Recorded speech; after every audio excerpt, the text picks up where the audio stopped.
concern about the way in which the world has unfolded over the past couple of years, and you want to play a role in reimagining how we can create a brighter future. The response to COVID-19 has revealed many of the cultural and social fragilities within our world and highlighted the need for urgent systemic change. Everything from witnessing how corporate interests have dominated over democracy, how freedom of speech and the right to protest have come under threat, how media narratives have replaced objectivity, and how societies are becoming increasingly divided and polarized. Trust has been lost in institutions, governments, and world leaders. And all of this is exacerbated by the widespread emergence of economic recession, geopolitical conflict, supply chain disruption, poverty, the increasing totalitarian culture that we're witnessing, in addition to some of the planetary issues that are long-standing and the cultural issues that have continued to emerge over recent decades. So it's quite clear that we have a need for change. But are there any models out there that we can draw upon to start thinking differently about how we can organize ourselves as a civilization? And the good news is that there are many different models, and one of which that have come to my attention in recent months is this notion of Game B.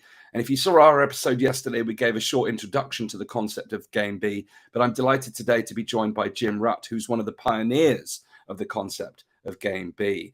Those of you who are familiar with Game B will need no introduction to Jim, and you'll hear Jim's impressive bio as we get into today's podcast. So I won't give too much away right now, because Jim gives us a real overview of what led him to finding the concept of Game B and how it came to bear. So without further ado, I'd like to introduce Jim Rutt. This is a fantastic conversation. Jim and his cohorts have come to this idea of systemic change from a different angle to myself. But here within, I think there are some really interesting ways that we can start to think about how we can start to prototype and create different parallel systems in order to tackle some of the root cause issues of today. So I hope you enjoy this episode. If you're someone like me who wants to get involved in the discussion and implementation of how we can create change, then I encourage you to come and join us at weareelevate.org, where we have our private community of change makers who are exploring concepts just like this one as each of us finds our path in order to make a brighter future. So I hope to see you inside our community. But for now, enjoy today's episode with Jim Rutt.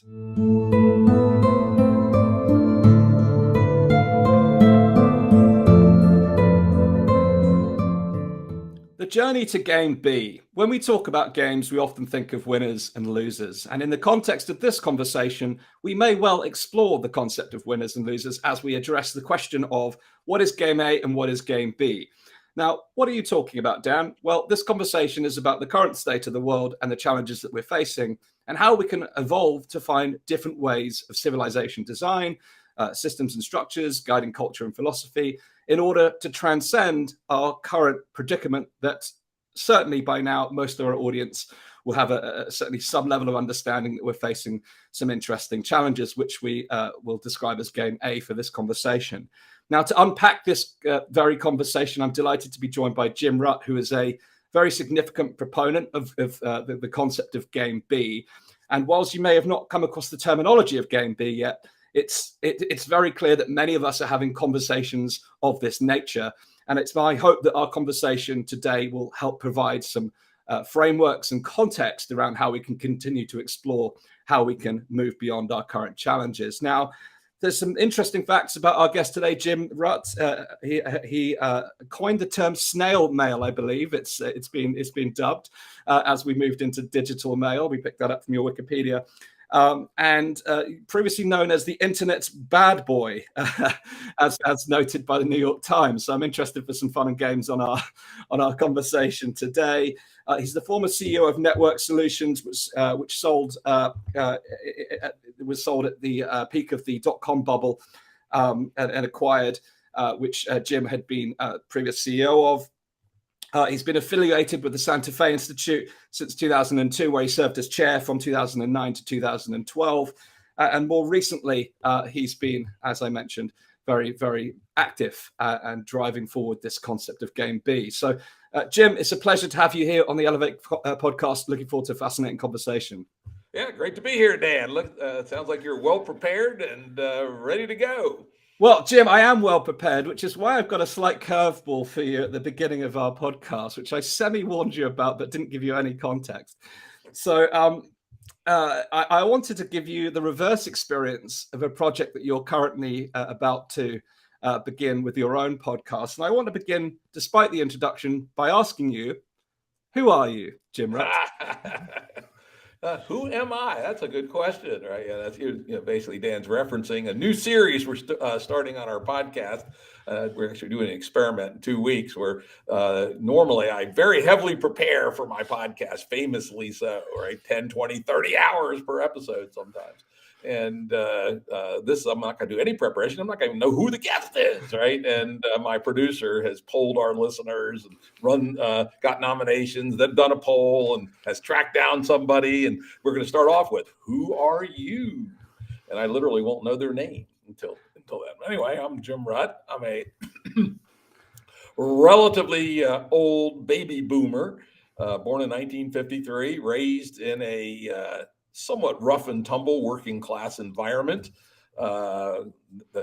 Check the census data later. And the community I grew up in, about half the parents were high school dropouts. About half the parents were high school educated. My parents actually fit the bill. Well, my mother had a high school education. My father dropped out after 9th grade. So, not your classic upper middle class background by any sense, but it was very good, very solid. Post-World War II, suburbia outside of Washington, D.C. And I always said it was almost the perfect place to grow up. Nobody ever missed a meal, but nobody was really all that into, status and possessions and shiny objects and what have you. It was actually very good, well-grounded community. It had a strong sense of community as well. We had community organizations that were set up by these non-educated people, a community swimming pool, sports leagues, Boy Scouts, ballet lessons. It was all emergent and self-organizing and done by people who were not very fancy, actually, at all. Was a pretty good student, went off to MIT, studied this and that, kind of got disillusioned with the world. Oh, well. When I graduated, I hitchhiked around the country for, I think I logged 50,000 miles. That would be, what would that come out to? Almost 100,000 kilometers for those of you in foreign parts. Had many adventures, etc. Came back, joined the so-called real world in college textbook publishing, actually, of all arcane things in the late 70s. And I was a sales rep, basically running around to colleges, talking to professors. And I started seeing these odd devices on people's desks. What the hell is that? That's a computer. And I go, what? So this is like 77, 78. And these computers were ones, the brands you never heard since. North Star Horizon was a very popular one. MITS, IMSI, etc. These were some of the very earliest computers. And I'd done a little bit of computer work when I was at college, mostly to make money. I wrote one of the first atmospheric models for the atmosphere of Jupiter, weirdly enough. But, again, just paid work, basically. I took one computer science course. But I was kind of turned off by the mainframe data center, glass rooms, the gods of IT. It didn't appeal to me. But the idea of personal computer, oh shit, this is kind of interesting. What's this all about? So in addition to doing my careerist thing in publishing, I started digging into this personal computer revolution. I started getting magazines, going to computer stores, local meetups and such. In 1980, I ended up taking 90% of my net worth, $4,500 approximately, and buying a top-of-the-line Apple II computer. And got into programming, wrote the world's champion Othello game and 6502 assembler, did some other strange and interesting things. And kind of decided, all right, I hated computers as a lad, but I kind of like computers now, the idea of personal computing. And was about to leave college textbook publishing and join a software company as VP of marketing. But while I was doing this, checking around a job interview, I stumbled across a whole new industry, which I didn't have any idea existed, when I found a magazine in a computer store for something called The Source. The Source turned out to be the world's first consumer online service. Keep in mind, this is the summer of 1980, right? 80. And nobody had heard of such things, right? People in universities, a few of them had access to ARPANET, the predecessor to the internet, and there was a few other private networks. Businesses had stock quote networks and things, but nowhere was the general public interfacing with networked computers, and the source was the very first, right? And I just like, holy moly. And so I got an offer from them, and I got an offer from 3 different software companies to join. And I had to decide software or networking. And I went, as I do make a decision, I went for a walk. And I always say, before my foot hits the front porch, I will have decided. And sure enough, I did. And I said, networks for this lad, right? And I couldn't even exactly articulate why. And so I then went to work for the source, and was a product manager there. First a salesperson, then a market researcher, then a product manager, and then I ran software development, did various things. I did things like I personally designed our second generation bulletin board forum system. I personally designed the second generation email system. I invented something called user publishing, which you could call blogging. So it was kind of cool to be there then. And I coined snail mail somewhere along the line during that period. And so I was in there at the ground floor. Unfortunately, the source was incompetently managed by buffoons from a major publishing company that had acquired us. And after 5 CEOs in 20 months, the last one was entirely intolerable. And so I quit and hooked up with another dude, and we did a startup, moved to Boston, and I essentially took our knowledge of how to do low-cost computer networking at scale, which obviously we had to solve if we were going to, even roughly compete with everybody else, and applied them to corporate and Wall Street problems, and built a number of products that were successful mostly. And we sold those companies in 86, and I retired at the age of 32 for 2.5 days. And I foolishly joined a country club and signed up for golf lessons. So this is quite humorous, not me in the slightest, right? Normally country club people after 2 or 3 days, I just want to punch them in the face, right? Something about country clubbers that just rubbed me the wrong way. Though I will say this country club did have the nice advantage that there were some fairly affluent, fairly stupid people that had a poker game every afternoon. It was easy money. So that was the one benefit of that company. Well, anyway, after 2 days, a buddy of mine called up and said he wanted to he's starting a company, blah, blah. And I knew him. He was kind of an interesting guy. And, he was meeting with some venture capitalists. He had no idea how to talk to venture capitalists. He knew I did because we'd gone through numerous rounds of venture capital in my companies. And he said, would you come up and help me to talk to these guys? And, it's like 6:30 in the morning. This guy's famously a maniac with no sense of time, right? And I said, yeah, what the hell? Yeah, why not? When are you meeting with these VCs? And he goes, today at 1:00. And I'm in Virginia and he's in Boston. I go, fuck. So I go, well, I'm not really all that interested in golf anyway. And so I said, let me call United. And this is before online reservations, and see if I can get a flight up there. And sure enough, I did. And we met with the VCs. We closed the money. The company started. Anyway, it went up, and the company went on to be T-Mobile. Bizarrely enough, after many twists and turns and things of that sort. And so anyway, did that, did some other startups, eventually went back into corporate America as a technologist for the Thomson Corporation, now known as Thomson Reuters, at moderately junior level, ran some businesses for them, ended up as their first CTO, member of their executive committee, et cetera. It's like about an $8 billion revenue company with 50,000 employees. At one point, I think I was responsible for about 4,000 of them. And then I got poached. I thought I was going to stay there. Very good family-owned company, very nice ethics, good company. Hardball players. I mean, game A motherfuckers. Let's not pull our punches there, right? As I've always said on my podcast, I was a game A motherfucker myself, right? Played hard to win within the rules that were presented to us. But to my surprise, I went through an interviewing process, one of 60 candidates, and ended up being selected to be the CEO for Network Solutions, guys who ran the domain name system back in the day. A completely fucked up company, by the way. unbelievably bad. And people said, well, why the hell would you go to work for them, Jim? Right? You could pretty much go wherever you wanted. And I go, shit, these guys have a monopoly, have a 95% operating margin, have 100% market share, and they're completely fucked up. And the only direction they could go is up. With this kind of positioning and fixing shit ain't that hard. I'd done one other turnaround previously in my career in Thomson where I was given some fairly fucked up businesses, and it wasn't that hard to fix them. So I can fix them, fuck it.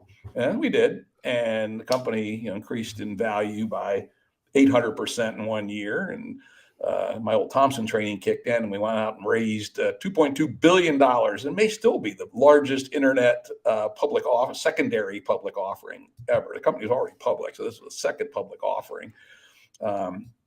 After that, the value was, shall we say, rich. But then it kept rising and rising and rising. And I was walking around my office like, what can I do in good conscience to make this company worth what the market thinks it's worth?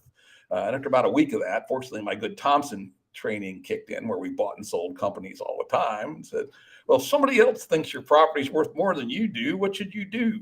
Sell. So I picked up the phone, called 3 of the top investment banks and said, hey, dudes, how would you like to sell Network Solutions? And oh, by the way, we'll give you $50 million if you pull off the transaction. And by the way, I do not have permission from my board to do this, which they could have easily fired me for if they wanted to. It was okay. I didn't give a shit. I had a nice golden parachute, so whatever, right? And so I got back calls in a couple of days. Said, oh yeah, hell yeah, big time interest, right? And so I then convened the board and said, hey boys, here's why I think it's time to sell. And at first they were going, huh, what? Because we were quite on a roll. We had zillions of dollars, very profitable, growing exponentially. I said, but here's the realities, right? And convinced them in one phone call to put the company into play. We did. We got a few offers. Eventually we sold at literally the top of the internet bubble. Some people say that our transaction was the top. March 10th, 2000. You go back and look at the price curves. And if it isn't exactly the top, it's within 2 days, right? So as they say, if you have your choice in life of lucky or smart, go for lucky every time. Though in reality, I would say there were some smarts involved. I mean, my nose just said, these prices are nuts, right? And when prices are nuts, you should sell. And so we did. And we closed in June quite rapidly because our books were scrupulously clean. One thing I insisted upon, I had a really good CFO. The one thing I did have wonderful in the company was our CFO operation. Sold, retired. And, and it was funny that there was actually a betting pool. How long before Rutt gets back into business? And it turns out the over-under was 9 months. And I retired twice previously, once for 2.5 days, the story I did tell, and once for 2 months, story I didn't tell. So I told myself this time, I'm going to retire for 2 years at least this time. So inventoried all my interests and said, what do I know that I'm interested in that would keep me busy for 2 years? And I decided it was evolutionary computation. Which is an area I had kind of studied out my left eye. I'd read a couple of books on it, which is the idea of using Darwinian evolution to evolve software by competing against itself to get smarter and smarter. And sure enough, so I retired, walked down the hall to my lab in my house and started writing evolutionary software. And somebody wrote a story about it in the New York Times, probably the one you read, and it came to the attention of Santa Fe Institute, and they called me up and said, hey, I would like to come out to Santa Fe Institute. Sounds like you're doing some interesting stuff. And I said, well, it's kind of like inviting a barefoot friar from Guatemala to go to the Vatican, but if you insist, shit yeah, right? So I went out there and met with them. We hit it off, and came out two more times to just chat with them about this and that. And then finally they said, hey, how's it come out as a researcher? And I go, okay. And for family reasons, it worked out. So my wife and daughter and I moved to Santa Fe nominally for a year. And then we're going to go move back to Virginia and see what comes next, right? But we love Santa Fe. I love the Santa Fe Institute. We hit it off well, ended up staying for 10 years, ended up chairman of the joint. So that basically got, with family reasons, 2012, I stepped down from chair at the Institute, moved back to Virginia, looking for something to do. In the meantime, I've become interested in money and the theory of money, and had since 2008, been doing a bunch of reading there at the Santa Fe Institute. I met a guy named Jordan Hall, who he and I became collaborators and sharers. And then finally in 2012, I put down all my thoughts on this, sent it to Jordan. He sent it to Brett Weinstein. And from there, we accumulated a group of people and first tried to do some ridiculous thing called the Emancipation Party, which was a political party to change the world in good ways. We're totally incompetent, as it turns out. In fact, exactly the wrong type of people to launch a political party. But we realized it fairly quickly, and we morphed it into what is called Game B. Now, that was a goddamn long bit of blather, but that's the story. Wonderful. Well, at least you know if you ask the question, what can happen. I think when I do it on my podcast, 5 minutes or no more, please. Right? Well, I think the story gives a really interesting context to the conversation, because by your own admission or confession, you were part of that technological growth, a period that saw this dot-com bubble and accumulation of huge wealth, but perhaps during that time, really seeing the height of the growth of Game A during that period. What's fascinating for me is that there are two periods of time in history that I've always wanted to understand more about. One was the kind of cultural revolution of the 1960s. It's an era that I would have loved to have participated in. Now, the other I actually was alive for, which is the dot-com bubble. But you were blazing a trail, building companies and selling companies. I was blazing a trail at nursery. I was still in, probably not far out of my nappies or diapers, as you may say in the US. And I've looked back upon the dot-com bubble because I've seen what I have seen is all the kind of films about the era. I've read about the time. I've met people like yourself who were active during that period of time and have done really amazing things. But I didn't, whilst I was alive, I didn't live through it in the sense that I could understand it at the time. So that's a cultural revolution and a technological revolution. But despite that kind of look back over time, I feel that right now is a combination of both of those two eras. I feel like we're going through a cultural or a countercultural revolution as well as a technological revolution. It feels like they're both concurrently occurring. So before we get into the kind of, you shared briefly what led you to Game B. I'm curious, having you lived through and been an active component of the kind of dot-com era, what parallels do you see now with the current technological kind of advancements? We've got crypto, blockchain, exponential technology. There is Web3. It feels like we're at the beginning of a comparable era. What's your sense of where we're at in history versus the experience you had during the original dot-com? I actually have a metaphor for the original dot-com, which I actually used to use in talks I gave, which was the original dot-com era, let's say starting in 1992, say 92 to 2001 or two, was very similar to the Cambrian explosion in evolutionary history. I actually have a great podcast with Doug Irwin about the Cambrian explosion, one of the world's experts on the topic. Essentially, multicellular animals came into being. Excuse me, hay fever season here in Virginia. Multicellular animals came into being quite late in history of life, about 500 million years ago. And the whole series of technical innovations occurred at about the same time, including the invention of the neuron just a little bit before. And suddenly there was an explosion of the 22 phyla of life that exist on Earth today. 21 in the animal world, 21 of them came into existence in somewhere between 5 and maybe 20 million years at the Cambrian explosion. And the 21st is an obscure one that doesn't matter, but us, everything, you name it, everything you can think of that's an animal came into existence in a remarkably short period of time. And it was essentially elaboration thereafter. And so that's my sense of what the internet, 1992 to 2002 essentially was the Cambrian explosion. Essentially everything that exists today came into being in those times, but they were in primitive forms. And then they competed with each other in sort of game theory dynamics or species dynamics and, refined and morphed, et cetera. For instance, even at the source back in 1982, we had something that you could see was a precursor of social media, a thing called Participate. We had something that was a precursor of blogs. So, these things have existed, and they, worked against each other, competed with each other, and evolved and been recombined, et cetera, and turned into the various platforms we have today. So I think that was a sort of unique one-time event, with respect to the online world. But you are right that we are stumbling into new gateways. And if we think about, evolution as punctuated equilibrium, the animals evolved for the last 20 some years. And now some of the animals are evolving into something that's not animals, that's beyond animals. That, for instance, the Web3 technologies, or Web3, I really don't like that term, tell you the truth, but the things that are called Web3, things like public ledgers, trustless, bootstrap security, distributed finance. Even I had a very cool conversation yesterday with a guy about distributed nature. How do we use ideas from the blockchain world to have self-owning beehives and things of that sort, right? Isn't that self-owning forests? It's kind of very interesting.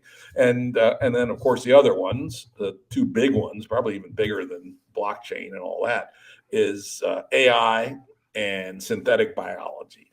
Those are the three. Certainly, the second two are certainly going to drive the future, and probably some version of what's happening in the blockchain world will have an impact, or if not directly, indirectly. In the same sense that the internet came from the previous computer generation. It may be that whatever we come up with, distributed governance, distributed signaling, et cetera, may evolve from the current crypto. I'm fairly pessimistic about it actually being the answer to very much. But some of the ideas that are being formed there, I think, will be indispensable in crafting what comes next in those domains. But certainly the other two, synthetic biology and AI, are emergent things that will have their own Cambrian explosion, and it's starting right now. Yes, indeed. I mean, I want to be careful not to take the conversation. Maybe we do, but when I hear the term self-owning forests and self-owning beehives, I kind of think, well, they kind of were self-owning before humans. That's exactly the point. And this was this was the point I made to the guy who's propounding this: is that prior to humans getting a level of power of X, sometime between 10,000 years ago and 300 years ago, depending on what you're talking about, those things were owned by themselves, right? They were autonomous. They were part of the complex system called nature. And, his idea, he calls it Nature 2.0, actually, which is combine blockchain and nature to produce an emergent thing that's better than either. And, his ideas are not at all ridiculous. And, type in Trent McConaughey, Nature 2.0, and he's written a couple essays on it, and well worth reading. Okay, we'll check that out. Definitely open the mind of what's that all about question. Now, you touched upon, you went on a study of money. You interacted with Jordan Hall, who's obviously another big proponent of the game B world. What was it that kind of tilted you into this? Was there an igniting moment where you had this sense that, okay, we need to look at things differently and change course? Was there a specific moment in time or idea that led to you thinking about this at a more complex level around changing the course of history is what we're talking about in many ways? Yeah. Actually, interestingly, the original aha moment came in 1994, while I was still right in the middle of my game A motherfucker career, because I also participated on an online community called The Well, which is the oldest surviving, I think, online community. It still exists, well.com. Full disclosure, I'm a minor shareholder in it. A group of us users got together and bought it when the parent wanted to shut it down. So, but check it out, well.com, very interesting community. And there was a conference, kind of the equivalent of a subreddit, called SUST, for sustainability. And in the early 90s, I was interacting with this relatively small group of people, but a lot of them came out of the Whole Earth Review community, so people grounded in truly heterodox thinking about interaction between humans, technology, and nature. And I had this aha moment that the combination of psychologically astute advertising and financialized capitalism had become their own beast, what some people would call an egregore, or the terminology I prefer is a memeplex, that was driving humanity on its own, right? And that the people who were being driven, who thought they were the bosses, actually had lost control of this beast, right? And I actually laid out 6 or 7 possible reforms. And then I went about my business for several years, didn't think about it again. Then my exposure to Santa Fe Institute got me to realize that everything interesting in the world is complexity. It's emergent. It is interactions. It's the difference between the dance and the dancer. So much of science is about studying the dancer, but what's really interesting is the dance. And so that lens, led me to think about the world way more acutely and less naively. Prior to that, like most nerds, I was probably a naive Newtonian in some sense, right? That, oh yeah, give me the position of every atom in the universe and its velocity. I predict future history forever. Called the Harry Seldon disease from the Foundation trilogy, which I read when I was 10, which was probably a bad idea. But complexity gave me the lens. Oh shit, this stuff's way more complex than we would have thought, but there are some regularities to it, and I started going down that road. And then the big aha was when I started reading Money, and this is the gateway to game B thinking, and it's truly important, which is all this stuff that we're embedded in is human invention. It was not brought down from Mount Sinai by Moses on stone tablets. And a whole lot of it's a whole series of frozen accidents. Historical contingencies happened. One of the most important in the story of money, for instance, was in 1694. The king was running out of money to go fight his wars and do his imperialism and shit like that. And somebody gave him the brilliant idea, why don't you sell the right to create a central bank for a big amount of money. And oh, by the way, they'll be able to lend you money as well to allow you to go fight your wars and build your empire. And so the Bank of England was established in 1694. This is a critically important trajectory in the history of humanity since that time. Sounds overstated that the tactical solution to King's lack of money problem has ended up completely changing the world, but it did, I can argue. And essentially, that turned out to be a very efficacious form, fractional reserve banking, where you hold some reserves and then you basically make money at the bank. The money that's loaned from the bank is not the depositor's money. Banks invent the money and lend it out. This was a fucking amazing invention. There were frauds along this line run for many years, by gold merchants and stuff, particularly in the Netherlands and northern Italy. But in terms of making it legal, and making it associated with the state, loosely coupled, it was turned out to have been a fortuitous invention. And of course, it happened right before the Industrial Revolution. And I'd say it's no accident that the Industrial Revolution exploded most forcefully in England, because it had the power of the Bank of England behind it and the growing fractional reserve banking infrastructure. And so anyway, as I went down these rat holes and learned about all this shit, I go, wow, right? One can say that much of our contemporary life is driven by this relatively tactical decision made in the early spring of 1694. And it was made by humans for human reasons, but without any real forced thought to what it implied. And so I said, this is the gateway drug to game B, which is if humans accidentally created all the shit we have today, which I think in general they do.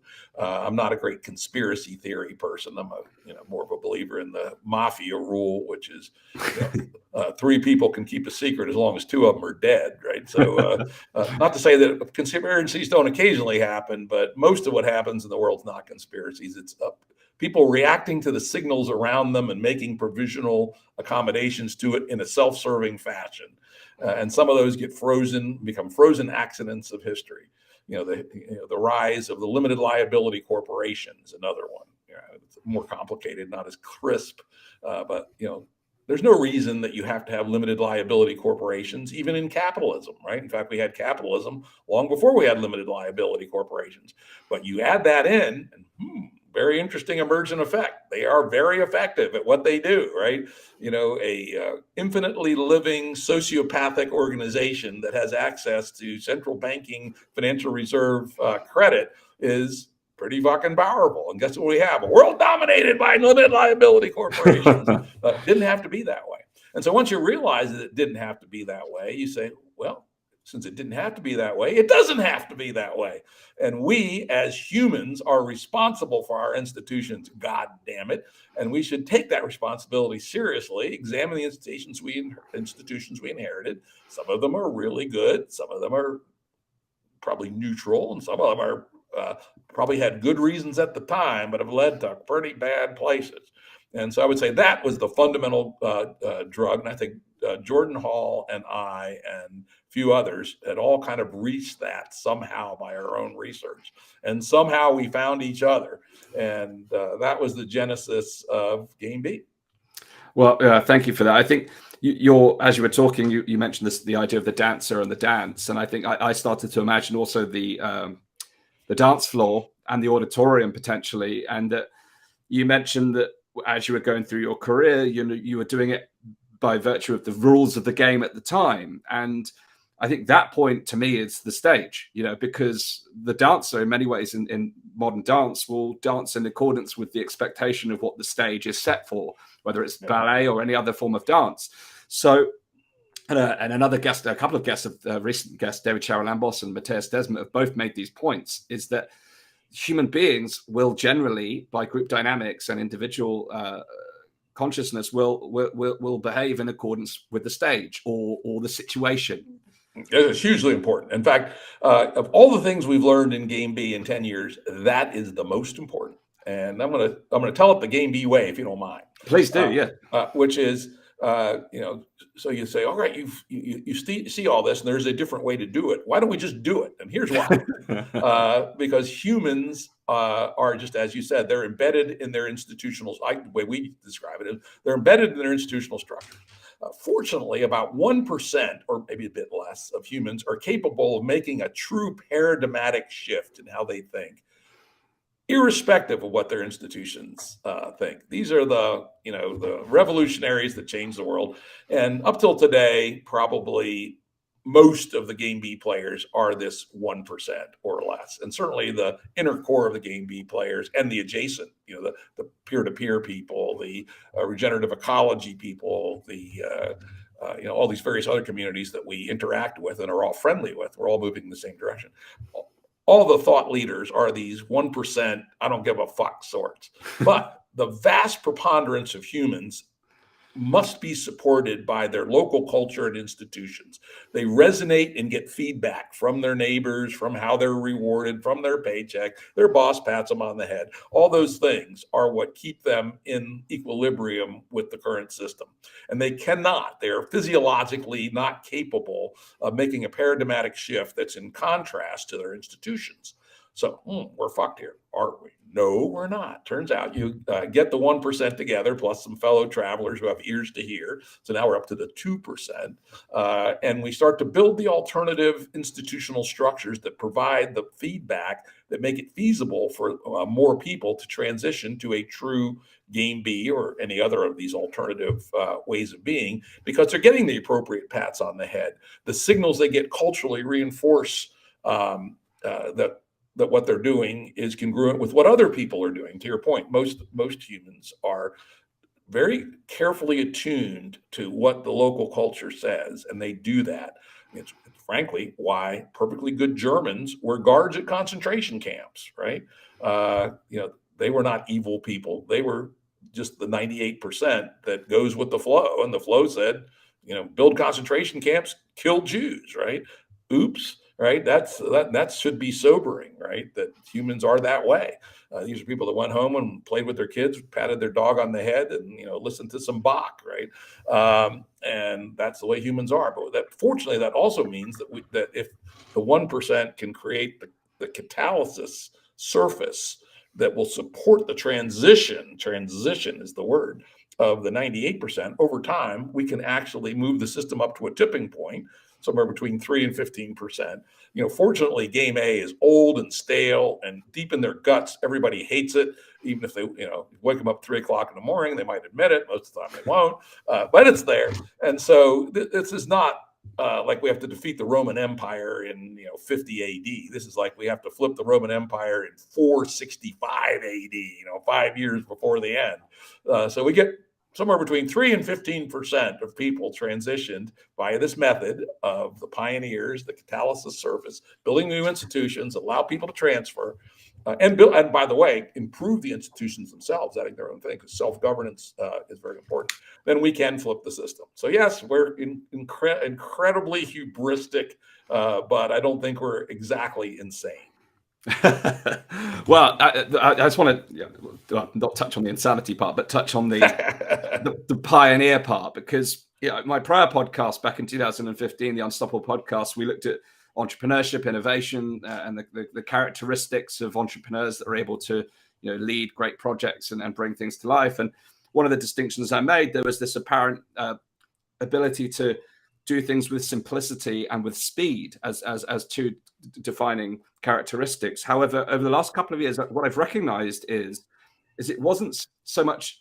It was more so what Steve Jobs would call the sophistication of simplicity, in the sense that what they've been able to do is take complex matters and make them simple in order that you can operate with speed. And I think what I'm seeing within those pioneers you're talking about right now is they're able to handle and compute complexity, but break it down into simple terms that people can then start to understand ways that we can move forward. At least that's my interpretation now of that kind of pioneer type attitude, because it enables us to see the breadth of something and the depth, but then come to varying conclusions that enable us to see a path to transformation. Would you concur with those points? Would you see things differently? Yeah, no, I would say that doing this kind of work, and it's something we've had to learn over the last 10 years, is somewhat quite different than being a business entrepreneur, where you're right.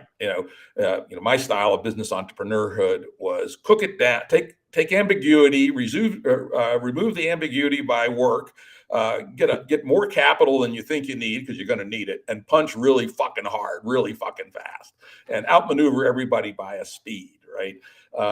Can't actually do that in these big inertia-bound systems that are coupled to other systems, et cetera. Yes. And we tried, actually. The Emancipation Party was the attempt by 13 people, 4 or 5 of whom had been public company CEOs. These are people who knew how to punch. And we punched hard, we punched fast, and we didn't do dick, right? Because this problem is just not amenable to that. And this has actually been why it's taken quite a while for a Game B to gain some momentum. First, you had to think through and understand the complexity. And we had, some of the first generation, in addition to some of these hard punching CEO types, also some very good thinkers who weren't necessarily hard punching CEO types, but are willing to do years worth of work to think through what are the generator functions? Get from the complexity, this horrible fucking mess. We know we're fucked, but why, right? We've now cooked it down to a handful of generator functions, which are sort of the fundamentals of Game A that have to be resolved if Game B is to work. And oh, by the way, we don't necessarily have solutions for all of them yet, but we're working on it, right? And further, that we have to do point experiments, right? It would be very, very, this is where the complexity lens comes in. One of the things you learn if you learn about complexity science at Santa Fe Institute or elsewhere is your ability to predict the unfolding of a complex system over multiple iterations is difficult. It's why we can only predict the weather out 2 weeks, right? We think we're so smart. Why can't we predict the weather out a month, right? Well, because it's a goddamn complex system, and every minute that goes by, the ability to predict gets lower and lower. Same is true about interventions in social systems. And so I always warn people, I've written a fair bit about liquid democracy, for instance, right, which is an interesting means for self-governance. And I say, I think it'll work, but don't try it on a nation state, please, right? Try it on a club, or try it on a small village, or, try it for an allocation of a small grant of money in some geographically limited area. And let's see what the emergent result is. I mean, it's a clever mechanism. But we don't know what the emergent result will be under the complexity, not only of many humans, but the fact that humans are agentic, right? They aren't billiard balls on in a simplified physics model. Each of them makes their own decisions for their own reasons, and how that couples to an institution is just fucking unpredictable. So you have good ideas, and I think liquid democracy is a very worthy idea, but have the epistemic modesty of complexity that you come up with these good ideas, do experiments at relatively modest scale, improve them via the experiment, and then scale them up. And this is where the entrepreneurial skills come in. That many people have built things like intentional communities, but none of them have ever built intentional communities with radically viral DNA, which will there'll be 1 million of the suckers one day, right? And that's, I would say, the game B mindset, where you combine thinkers, simplifiers, and then entrepreneurs together to go and get the world to the tipping point and then tip it. Yes, well, I think that's key. I mean, recognizing the complexity. We've been talking about this with our team.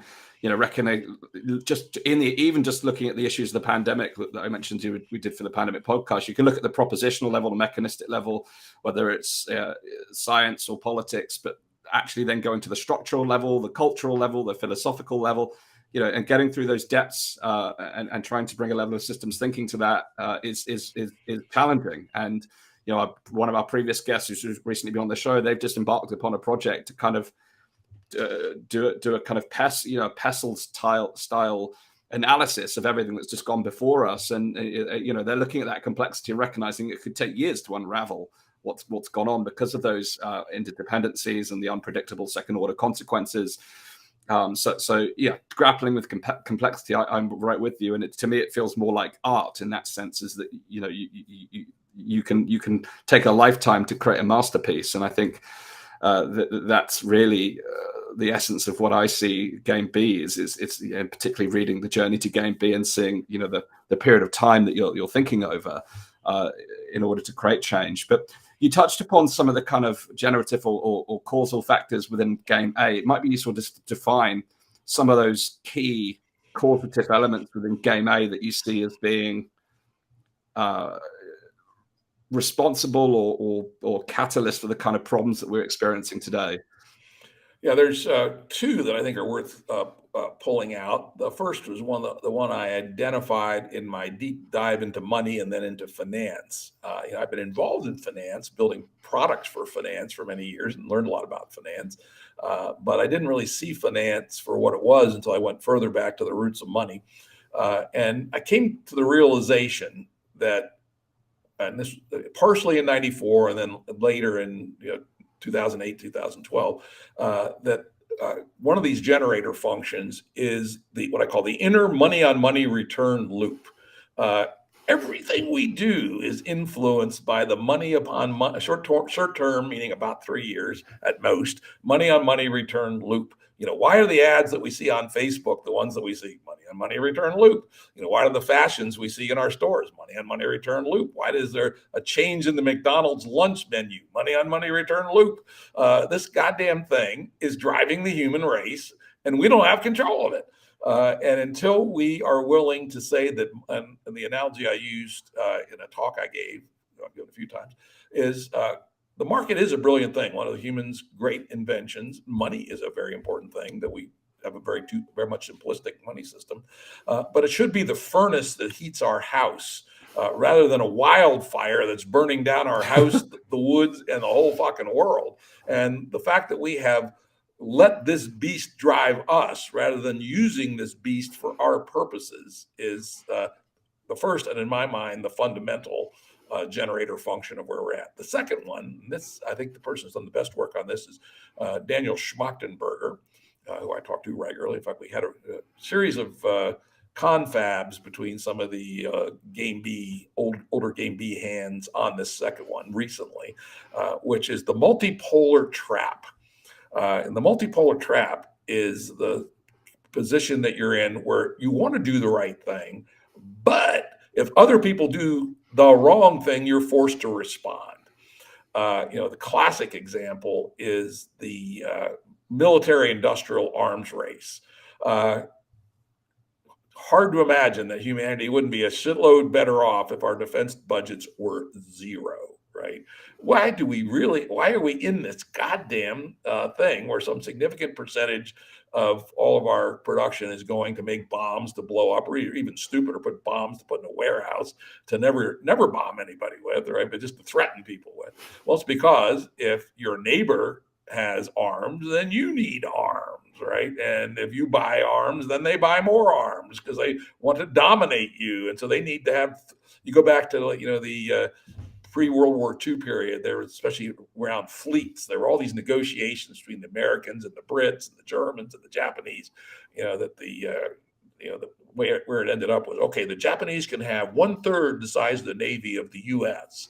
The U.S. and England have decided they can have the same size Navy, and that and so this was literally a classic example of an attempt to resolve the multipolar trap, which, by the way, didn't work. The Japanese violated their shit, the Americans violated it, the Germans violated it, the English, everybody violates it, right?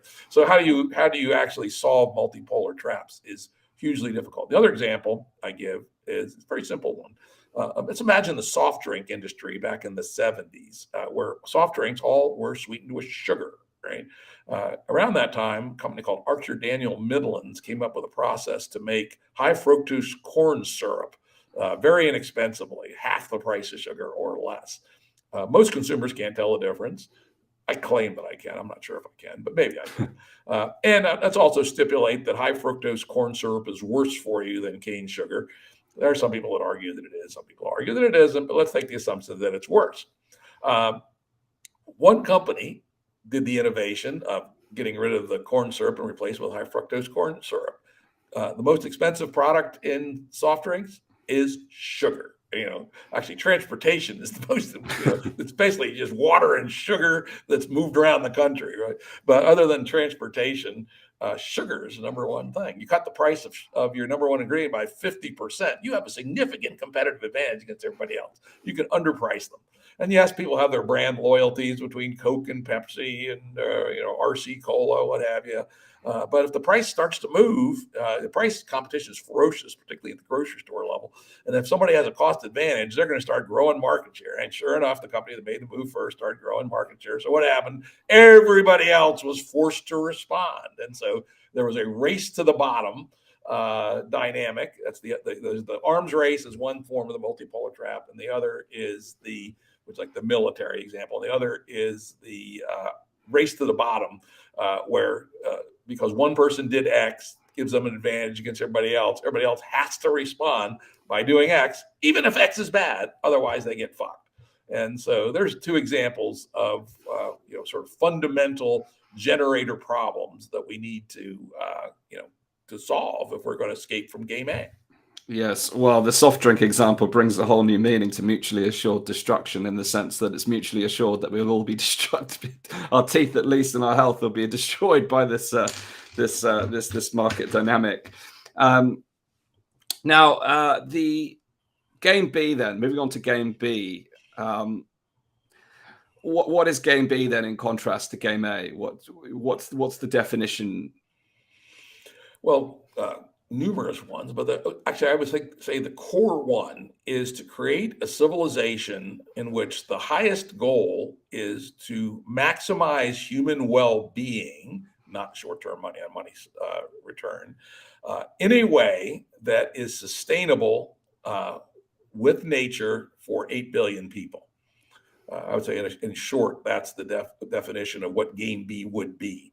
And there's a bazillion implications to that statement. Not only what is it, but how to get there. But that's it in a nutshell. That we should operate our society to maximize our human well-being, and that and in the long term, that also means we have to do it in balance with nature. That nature needs to be respected fully, et cetera. Now, one step down, in terms of a generator function. This is sort of a built generator function. One of the only ways, especially the West, is going to get out of this trap, but the rest of the world too, is we've got to step away from that. Our personal meaning and status comes from material possessions and positional goods, right? To the degree that, I mean, I confess I like fast cars, right? I wouldn't mind going out and buying a, Panamera turbo Porsche or some fucking thing, but that's just wrong, right? That's just a misuse of the world's resources. So no, you shouldn't do that. And getting to a point where you can just resist that temptation because you're getting other things from the society around you is in my mind the first tactical leap of moving from game A to game B. And this is where I talked about before about being embedded in a culture that sends you the right signals. In a game B village, in a Proto-B, as we call them, somebody drives up in a Porsche, you're going to laugh your fucking ass off, right? And you're going to say, what the fuck kind of tacky motherfucker are you? Get the hell out of here, right? As opposed to, you live on a condo in LA, you drive up in your brand new turbo Porsche and all the chickies come out and rub their tits against you and what have you, right? And so that ethos has to be fundamentally changed. And the only way you do that is by embed for the 99% is embedded in a culture where that's not the case. And I'll give you a more tangible example. My daughter and her husband have a relatively new baby, our granddaughter, love of my life. Congrats. And they are quite aware of, very aware people. And they are, fortunately, she's not yet 2, so we don't have to yet deal with this. She will soon, which is smartphones, right? And they absolutely know that kids should not have smartphones, maybe till they're 18, but at least till they're 13, 14, or 15. But what happens when her best friend at age 7 shows up with a smartphone, right? And that her network of friends uses smartphones to organize their play and their gossip and their activities. It'd be really hard to resist that, to put your kid in sort of a stigmatized position of rejecting the local community standard. Live in a Proto-B where nobody has a smartphone at all, right? Or except for special purposes when necessary. And certainly, no, you would never give a kid a smartphone. That'd be considered like giving them a cigarette or worse, right? And I do think that that's going to happen. People are going to realize smartphones are at least as pernicious as cigarettes, and they're going to be regulated appropriately in the game B world. But there's a perfect example of how it's extremely difficult if you're the parent of a 7-year-old whose best friends, all whose friends have smartphones, to resist your 7-year-old getting a smartphone. Well, if you have a community where nobody has smartphones, and certainly no kids even have access to smartphones, much easier. Well, there's a few things I'd like to unfold here. So what you've described in many ways sounds similar to the market dynamics you just explained with the soft drinks, and the fact that you've got high fructose corn syrup, therefore one company is using it, so all the others do, and the same on an individual. It's exactly a multipolar. Another example of the multipolar trap. In this case, it's social coherence is the thing. And if you're cut off from social coherence, that's a big negative. Well, this to me becomes a big part of the complexity, because that social coherence, group dynamics, individual esteem, there is so many variables here. But the challenge, and therein for me is the challenge, and also with the conversation around the complexities of the issues, because let's say, you mentioned the soft drinks, essentially sugar and water being transported around the world, etc. You're absolutely right. But when we start to then look at transport, we say, well, the transport is not only the highest cost, but it's also potentially the most destructive element in terms of its environmental impact. So then we start to think about how do we eliminate the transportation? Whereas we could be looking at, if there was a fuel type that enabled transport to move from A to B with zero impact or a positive impact on a planet's environment, then surely moving things around then becomes a different challenge, because it's no longer about the transport, it's about how the transport is fueled. It kind of comes back to the dance and the dancer again. Mm-hmm. And the other part I want to explore is the kind of individual autonomy in the face of those social dynamics, and I've grappled with this as well, Jim, because the reality is, I think we see the problems of game A, and we kind of think sometimes, or at least in the conversations I'm having, some of the groups I'm involved in, it's to flip the equation to be the opposite of what we've just had, and we get this kind of move from centralization to decentralization, and then we hit the barriers of decentralization, we start moving back the other way. I'm trying to understand if there's an integral place where we can actually land, where if an individual wants to have a smartphone, it's their choice, that we can do so in a way that is in an environment, a container on a stage, where the other person then doesn't feel compelled. The human dynamic doesn't make the other person feel compelled.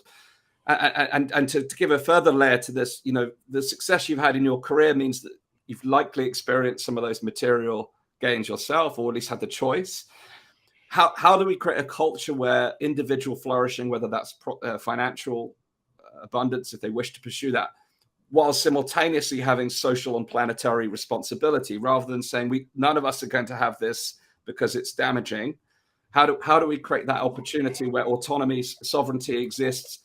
Because I've challenged my own money mindset around these things. Historically, when I had my previous business, I was in that kind of game A mindset of growth. Now I feel like I'm in a more of a game B mindset, like you. I wouldn't want to turn up to a meeting in a flash car, but is there a middle ground where, the yin and yang, where we can, have our cake and eat it, have both? Well, yeah. There's put this way, there's an outer constraint, right, which is respect for nature. So I'd say that whatever we come up with as a social accommodation, the underlying unviolatable rule is the emergent effect good for nature? Is it regenerative? Because actually we have overshot nature's carrying capacity already, and we owe nature 100 years of regeneration. And so our social budget needs to include that as well. So, and to your point, all these discussions have to be in the context about what technologies are currently available.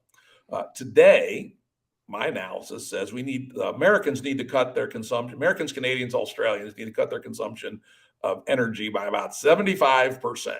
Europeans about 2/3, right? Japanese about 60%. And then the emerging world should be converging towards that target. So eventually we're all consuming about the same amount of energy in the world, but it's a lot less than we are today. And that's with our current technologies. On the other hand, somebody finds the miracle solution and fusion energy power suddenly becomes feasible, and producing massive quantities of electricity does not consume a lot of material. Because keep in mind, solar consumes a lot of material. The payback on solar is fairly difficult. You have to run a solar panel for years to pay back the energetic cost of creating the silicon and particularly the aluminum frame that the thing sits on, right? And the energy return on energy in solar is pretty low, which is actually going to be a problem for replacing the higher density energy sources with solar. It can be done, but it's tricky. But if you got one like fusion that has a relatively small amount of material input, so you're basically pouring water in as fuel, that will change the landscape considerably. And maybe we go back to burning as much energy as Americans do it, maybe more, right? Why not? But so you have to balance this within the context of the technology on one side, the existing actual technologies and their economics, and what's good for nature.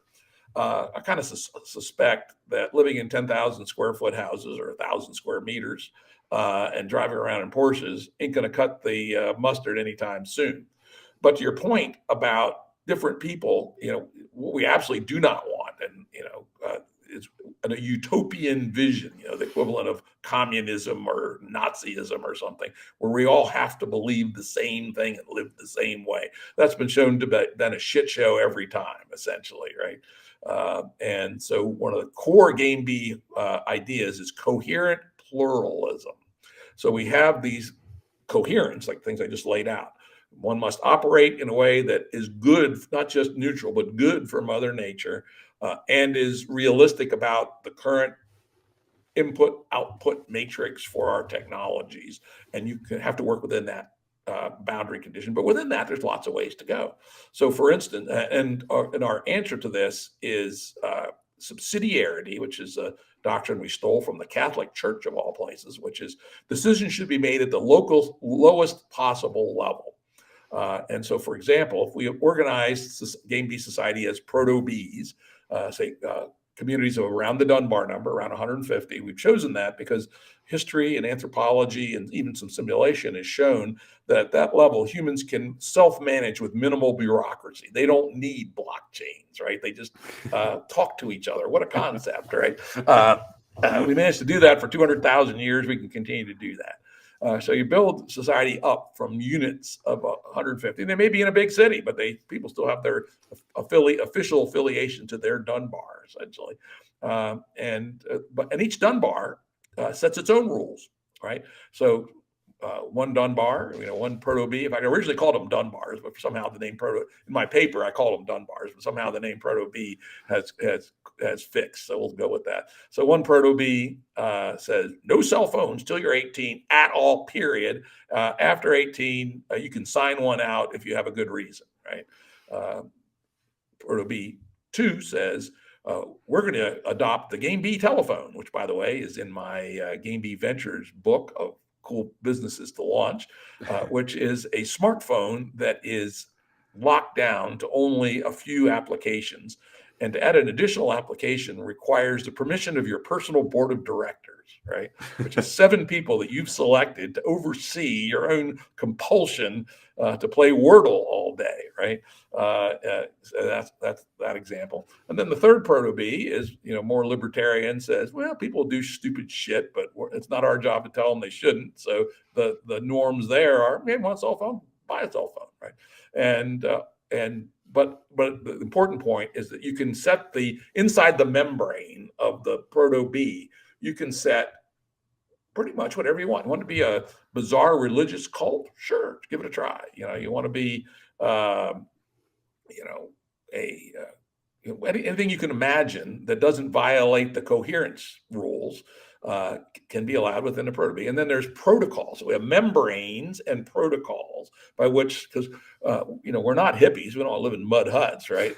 We do want to go to the stars, and we do want to understand gravity waves, and we do understand theories of everything, and we really do want humanity to move forward. And so we have to be able to cooperate at first planetary and then eventually interplanetary scales. So each of these membranes can be enclosed in other membranes, and then there's protocols that allow them to cooperate and interact with each other. And those protocols are arbitrary; they can be whatever people agree to be their communications and transactional protocol. And this is where some of the interesting ideas from what's called Web3 come into play. Again, I don't think they're well formed at this point. I've looked at a lot of them. I don't find any of them that will actually work.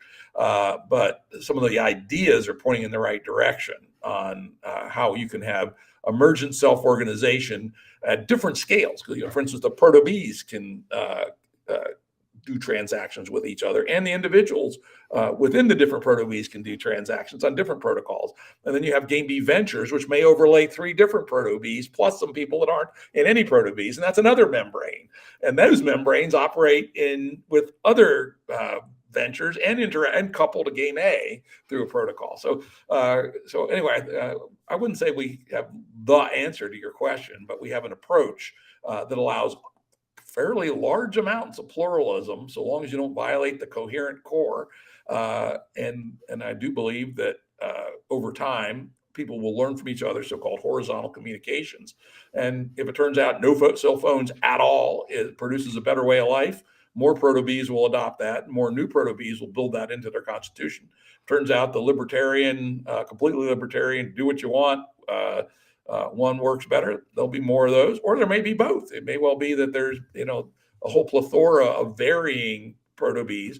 And one of the things I envision, I don't remember if it was in the paper, I don't think it was, but one could imagine something like when you turn 16, you go out and travel for a couple of years and live at multiple Proto-Bs for 3 months each, right? And participate, get laid a little bit, smoke a little reefer, go to the parties. The one thing Proto-Bs will be famous for is their conviviality and their parties. There'll be parties every day. There'll be bigger parties every week. There'll be spectacular parties once a month.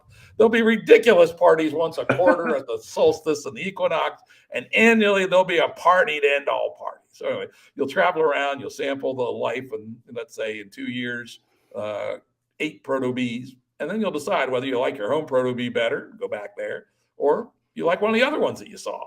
And so I do see that that's how individual human difference can be mapped to coherent pluralism, so that people end up roughly in the right place. And of course, we assume that people will make wrong decisions all the time. We're humans after all. And so there'll be the ability for people to immigrate from one Proto-B to the other, and some protocols that will allow their capital account, if you want to call that, to be moved from one to the other. So essentially you're vested in your capital, et cetera. And there might be a small fee to move it. But, so anyway, that's our thinking so far. Because I'm with you. We rigorously reject one size fits all, that anybody smart enough to figure out one way of life for everybody. But we do insist that however we live have to be within the coherent core of the principles. Yes. So, well, yeah, there's lots I would like to. Firstly, just in terms of the terminology Proto-B, for those who aren't familiar, is that simply kind of a micro community of people that have agreed? And the proto, for me, brings up the idea of prototyping, in the sense that you're trialing an idea to see and examine its results, and pay attention to what it's achieving, what it's not achieving, what some of the consequences are, the benefits, the costs. Would that be a kind of assessment of the kind of theory of Proto-B? Yep. In fact, I describe Proto-Bs as exploration in parallel of a high-dimensional design space. And all those words are of importance. Because, as I said, there's lots of ways you could organize a Proto-B. I have my own personal taste. In fact, I'm trying to organize a Proto-B right here in Virginia right now. I got 3 partners on the endeavor. And we will do it one way. We will decide, right? But that method should not be how all the Proto-Bs are done. Anyone who wants to do a Proto-B can do a Proto-B, and as long as they follow the coherent core, small coherent core, do it however they want, right? Classic example is if you look at the Israeli kibbutzes, something I've studied a lot because I think they're the best functional example of Proto-B so far. Some of them are radically egalitarian, literally that all the money anybody makes in any job, whether on the kibbutz or off the kibbutz, goes to a common pot, divided equally. Radical egalitarianism. Originally, all the kibbutzes were that way. Now about 20% are. A few of them are radical Ayn Randian libertarian paradises, right? Where you eat what you kill, no sharing. The common dining room has a price, just like a restaurant, et cetera. And then there's a bunch in the middle, as I call kind of Sweden plus plus. And so I would see Proto-Bs exploring those design spaces as well, and it's perfectly legit. And so that's experiment, gather data, adjust, and then most important, not most important, but very importantly, horizontal communication. So there's a bus that everybody can see what everybody else is doing and can pick and choose and say, oh, this one in Virginia, they're doing sewage, really smart. Let's do what they're doing. Oh, the one in San Diego has figured out a really clever 3-currency model for coordinating our cooperation without being coercive or, causing us to fall back into money on money return, bad loops, et cetera. And so this is why I say it's a parallel exploration of high-dimensional design space with horizontal sharing. Yes. I mean, what I hear is it's experiments in civilization and social design, self-organizing systems with transparent communication, measurable outcomes. It's somewhat taking, maybe oversimplifying things, but a kind of layer of entrepreneurial thinking, lean design thinking, systems thinking into one process where you're examining the impact of different ways of living. The Dunbar number you mentioned, is that the cap, or is that the ideal number of people that Dunbar number? 150. Yeah. 150. Yeah, there's actually a bunch of Dunbar numbers, but 150 is the one that keeps coming up again and again in the literature as a scale at which humans can self-manage with minimal bureaucracy. And whether that's exactly the right number or not, probably not. To say there's an exact number is ridiculous, right? Yeah. And I know people are working on Proto-Bs from size of 25 to 600 approximately. Yeah. So it's somewhere in that range. And frankly, you probably find Jordan Hall, for instance, believes it's 300. He has his reasons, right? And again, this is part of the high-dimensional exploration. People will do it at 25. People will do it at 300. People will do it at 600. I'm going to do it at 150 because I think 150 is right. Time will tell. Yes. I think to put this in terms of some of our audience right now are, without knowing it, in local communities, well, they may know, but running these types of Proto-Bs, whether they're looking at, but they may be looking at one component. Our next guest actually is Paul Wheaton, who's an expert in permaculture, and there's lots of people right now experimenting with different permaculture approaches, localization of food supplies, working on small groups on small projects to examine the result on the food ecosystem, with measurable results that they're then sharing with other communities. So it's not quite the level of civilization design where you're looking more holistically, but do you see it where you could start to look at some of those micro elements and start to scale those out as well? Yep. And in fact, there are Game B affiliated or descendant from ones, one of my favorites, the Doomer Optimists, right? And they have their own podcast, which is great. One of the best podcasts out there. If you want to really find out what's happening with some fun, smart people, the Doomer Optimist podcast, I point you to that. Their idea is, yes, Proto-Bs are where we're headed, but we need some baby steps in between. And so they're focused on homesteading, which is, have a garden, have a few animals, trade with your neighbors, develop a trade network amongst other people that are homesteading in your region, trade skills with each other. You don't know how to do beekeeping? Well, Nick Hole, who does know how to do beekeeping, will come over to your house and show you. In return, you'll give her 5 pounds of grass-fed beef or something, right? And you'll learn some skills. You'll learn how to operate in a non-money-on-money return way. You'll start eating better. You'll be exercising more. You'll get more sunlight. Getting outside for an hour a day is really important, turns out, for your mental health. Don't sit in your mother's basement and play, Doom all day or whatever the hell the current game of the week is. Get outside for at least an hour. So the Doomer Optimists are an example of that. And of course, we're also close to the more, the bigger regenerative agriculture people, Daniel Christian Wall and Joe Brewer and people like that. And as you read the Journey to Game Bee essay, we talk about that quite a bit. That in our design of our Proto-B here in Virginia, permaculture and regenerative agriculture that actually improves the land are an important part of what we'll build into ours. But they don't all have to. Some of them will be urban, right? Some Proto-Bs will be urban and say, that we'll buy from the other Proto-Bs or even just from community-based agriculture and other permaculturists rather than dealing with it ourselves. So there's lots of ways to organize, but across the portfolio of the unfolding of Game B, we have to solve all the problems. And that is what's different than so many of the other folks. We've realized that there's a whole stack that you have to build. And you can't build it all in one day, but eventually you have to build the whole stack. Yes, well, I think it always comes back to complexity. I think these grassroots initiatives, Proto-Bs, they will provide tremendous insights about how we can model a new way of living.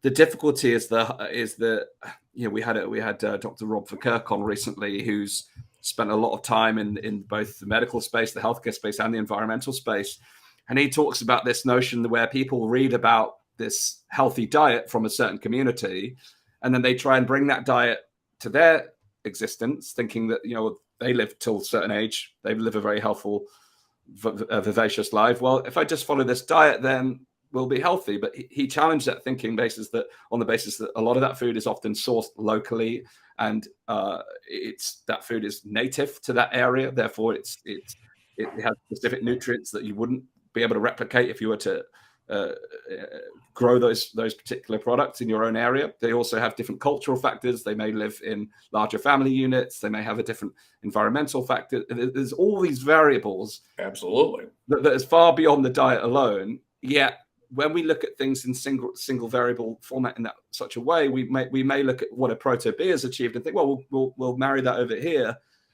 but not recognizing the complex layers that have actually led to the success of that particular Proto-B at that point in time in that particular location with those particular individuals.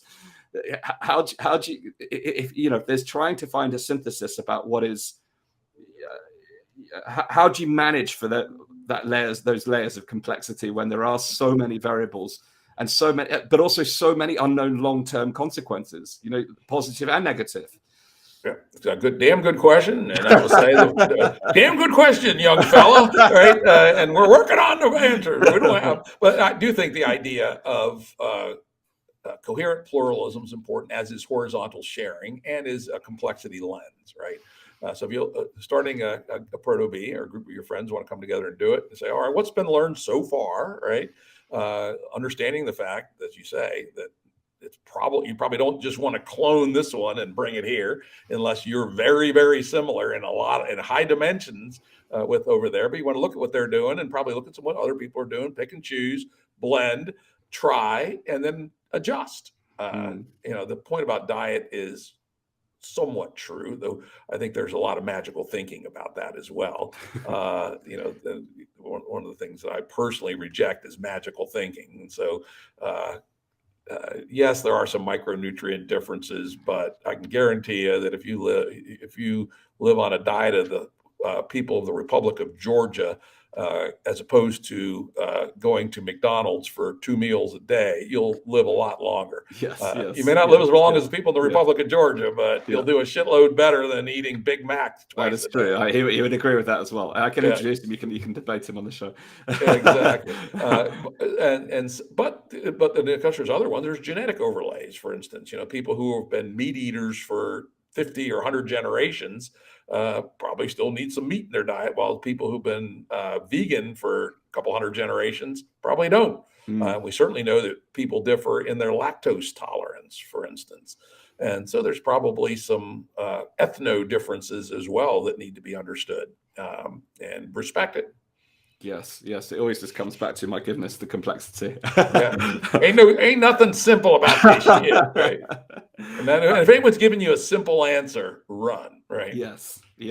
Well, Jim, this has been a fascinating conversation. I want to signpost people to the Game B film. There's a very short 20-minute film at gamebfilm.org, which I think is a really, well, firstly, I had a great appreciation for the kind of 1990s style computer game kind of graphics on the site, but there's this a really simple 18.5-minute film which kind of gives an overview of what we've discussed today. So I think that would be a good place for people to take a deep dive into.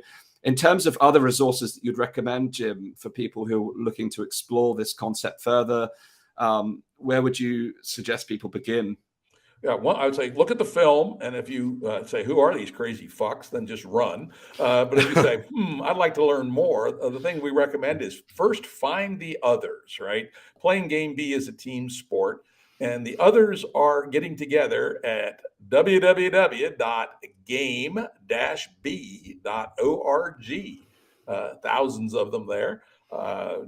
Many special subgroups on things like education, parenting, permaculture, Game B books. You go, there's a whole bunch of sub communities inside that thing. So come to game-b.org to find the others, and if you want to play, then come on in and bring what you got, and network with people and find people that are interested in similar things to you are, and see what happens. So I would say at this point, that's the best thing to do. If you see the movie and you say, these people are not nuts, right?